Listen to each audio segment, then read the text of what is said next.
This is JNews, speaking to you from the land of Israel, giving you news and views from the Holy Land. Now we have a few brief items of interest. First of all, Arabs in Gaza, in the Gaza Strip, are fleeing. They want to get out of there. They try and get out of there. They want to leave, and they're justified. Everyone has to do the best they can for themselves and for their families, so they want to leave the area. So, about 2 weeks ago, there was a ship of refugees or people fleeing from Gaza, trying to escape, who already paid thousands of dollars to be taken into Italy. So this ship, on September the 6th, this ship was rammed by an Arab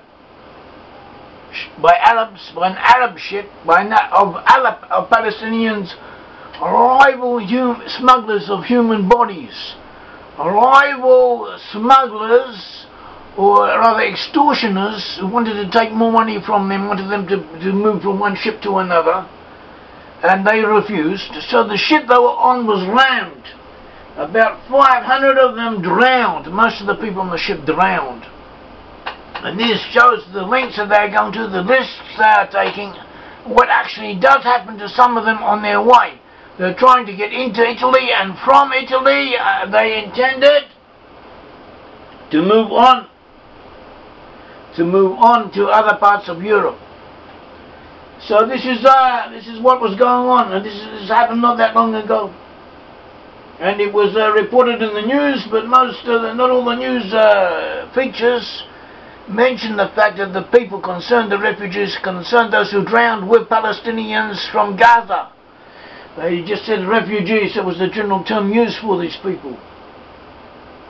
It's worth noting there were refugees, they were people from Gaza, they were Palestinians. And the whole operation had cost them money. They'd cost up to, possibly for each person killed, or each person who tries to get smuggled into Europe, cost them about $5,000, and they haven't got that much money to start with. They get together what they can, sell what they can, and they pay the money, and they move out hoping to be able to work in Europe and to recuperate their losses and rebuild their lives. They're taken advantage of every step of the way by gangsters. They also, not only gangsters, governmental gangsters from Hamas who extort them, and also simple gangsters, simple criminals who also extort them and exploit them all the way. It should be mentioned that these people are in the Gaza Strip. They're defined as Palestinian refugees, and there are millions of them, or several million, one could say, in the Gaza, some 1.5 million in the Gaza Strip, others in Jordan, in Lebanon, and so on, in the refugees camps. Even in Israel they have so-called refugee camps. They're not actually camps, they're small cities, and they're quite comfortable in some ways. Small townships, but they're defined as refugee camps. People whose fathers or parents or grandparents had been somehow either involved in 1948 with the land of Palestine, and after the Arabs lost the war in 1948 against the Jews, these people were displaced. Sometimes displaced meant moving far away from where they were. In some cases it meant ineffectually staying where they were, but they were considered to have been displaced, and the UN takes care of them, pays money for them, receives money for them from all of the world. UN funds go to them, support them. Even when they die, their relations continue to take the pensions and the stipends given out to them, and their whole families are supported in this way. And in their camps, the so-called camps, they indoctrinated into radical Islamic doctrines and anti-Western ideologies and anti-Semitic Nazi-type beliefs.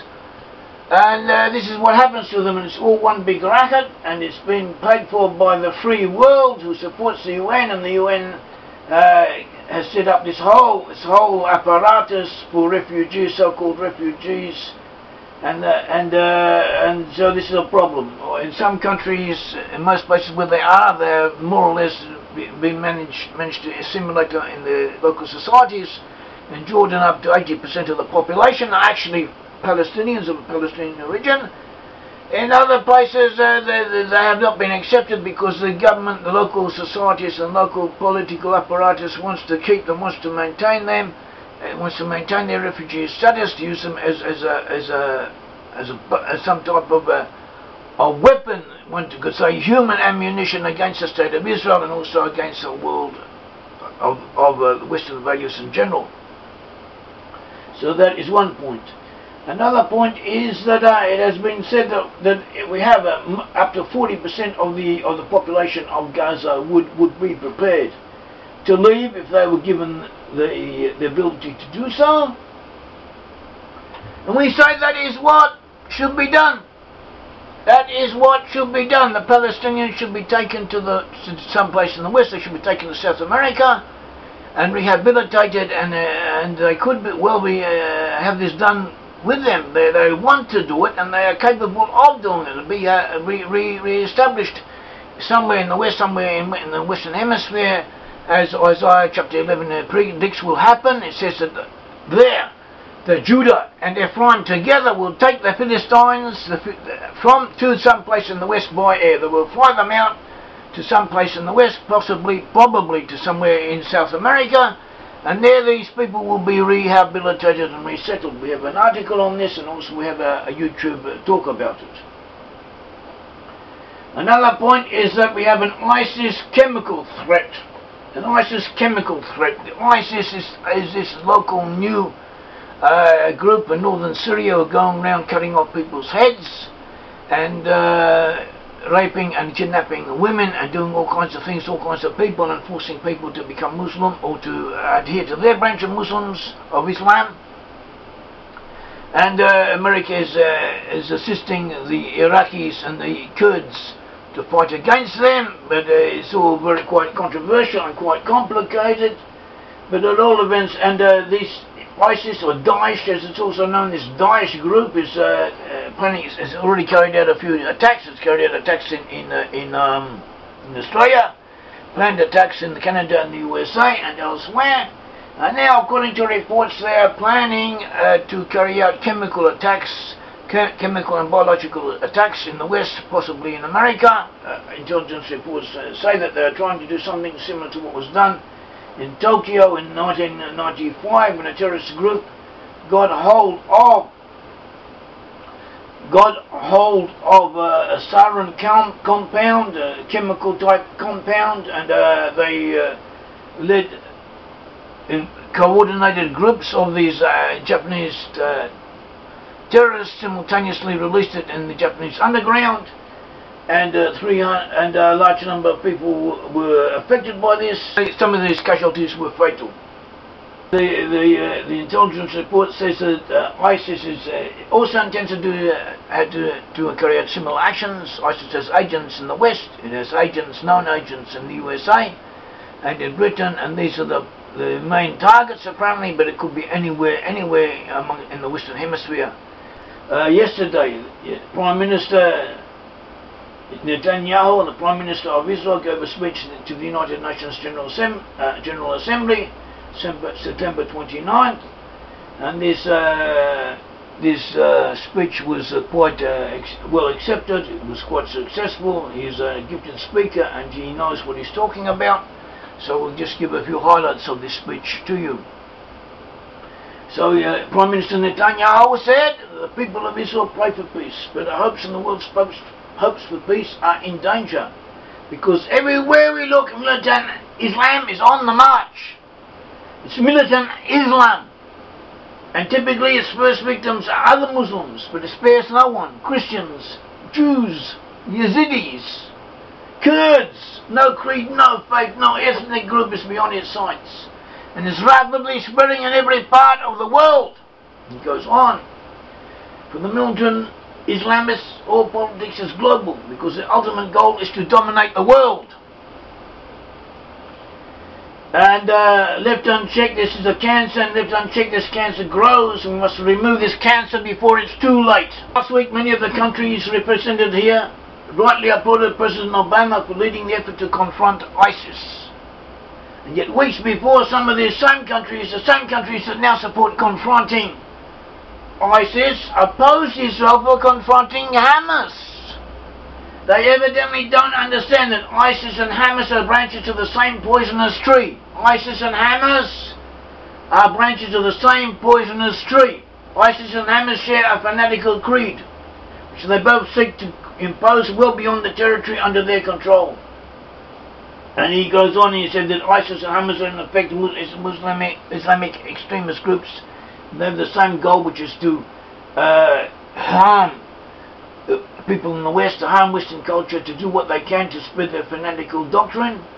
And they are a danger to society, and they are symptomatic of a phenomenon that we must deal with. And this phenomenon involves not only Sunni Islamics, but also Shia Islamists like Iran. And Iran is just as crazy, or even more crazy than these other crazies. But Iran has a whole country, and Iran is a sophisticated entity. Iran is a great big power. It is not to be treated with contempt. It is not a primitive organization. Iran is civilized. Iran is sophisticated. Iran has a technological infrastructure. Iran can produce an atomic bomb, and they can deliver it. And if it is not stopped, it is liable to do so. And many innocent people are liable to suffer if Iran is not stopped. And that was what Prime Minister Netanyahu was saying. We must stop Iran. And he finished up his speech by saying, Isaiah, a great prophet of peace, taught us nearly 3,000 years ago in Jerusalem to speak truth to power. For the sake of Zion, I will not be silent. For the sake of Jerusalem, I will not be still until her justice shines bright and her salvation grows like a flaming torch. May the Lord God of Israel bless all of you. Thank you.